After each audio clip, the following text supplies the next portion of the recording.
Happy New Year. I am Miss Aisha, aka Miss Nana, and I like to share with you storybook The Year We Learned to Fly by Jacqueline Woodson. This book is about learning to be your best self and not being afraid to try new things. Are you ready to listen in?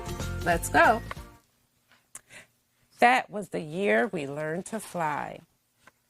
That was the spring when the rain seemed like it would never stop, and the thunder boomed so hard we weren't allowed to go outside.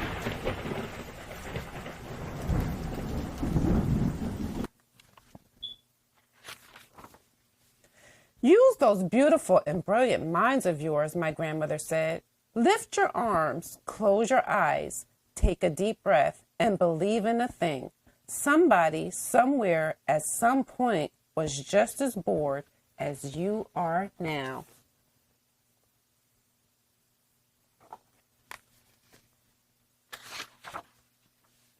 So my brother and I closed our eyes, and for a few minutes that first day, we weren't stuck in our apartment anymore.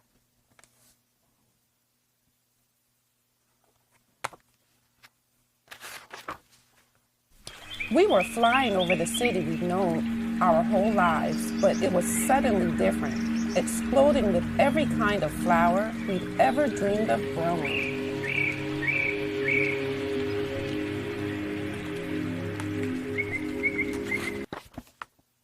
That was the summer we learned to fly. When my brother and I couldn't stop fussing with each other over whose turn it was to wash the windows, to feed the dog, to clean the kitchen, we fought and frowned and made the silent promises to never speak to each other ever again.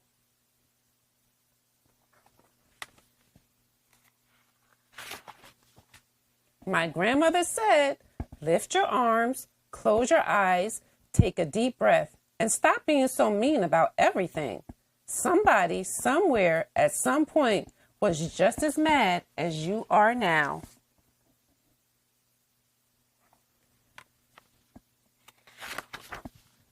So we did. And as the soft wind took us out over the city and past the windows of kids who hadn't yet learned to fly, my brother and I reached for each other's hand, flying and diving and laughing and leaving all of our mad far behind us.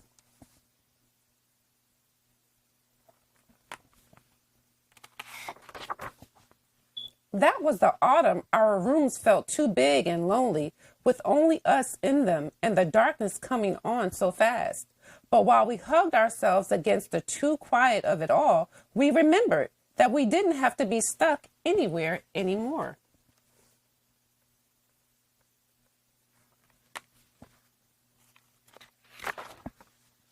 My grandmother had learned to fly from the people who came before. They were aunts and uncles and cousins who were brought here on huge ships, their wrists and ankles cuffed in iron. But my grandmother said, nobody can ever cuff your beautiful and brilliant mind.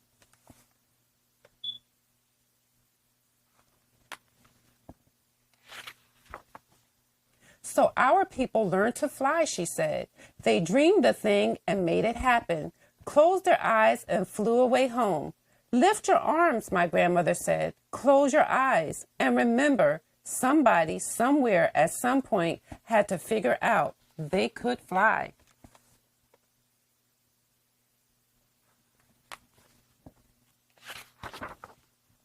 That was the winter we moved away from the building and the block and the friends we'd always known.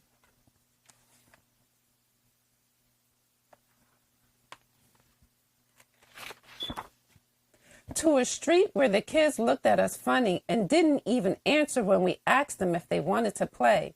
It's okay, I said to my brother. Somebody, somewhere, at some point had to figure out they were ready for any new thing coming their way.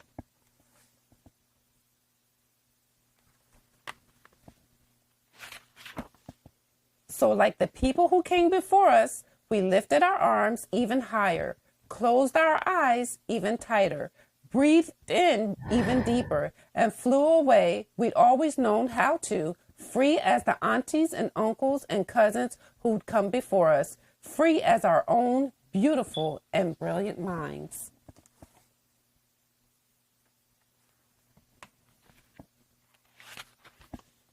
For a long time, the kids on the ground watched us. Then one by one, they lifted their arms. One by one, they too learned to fly.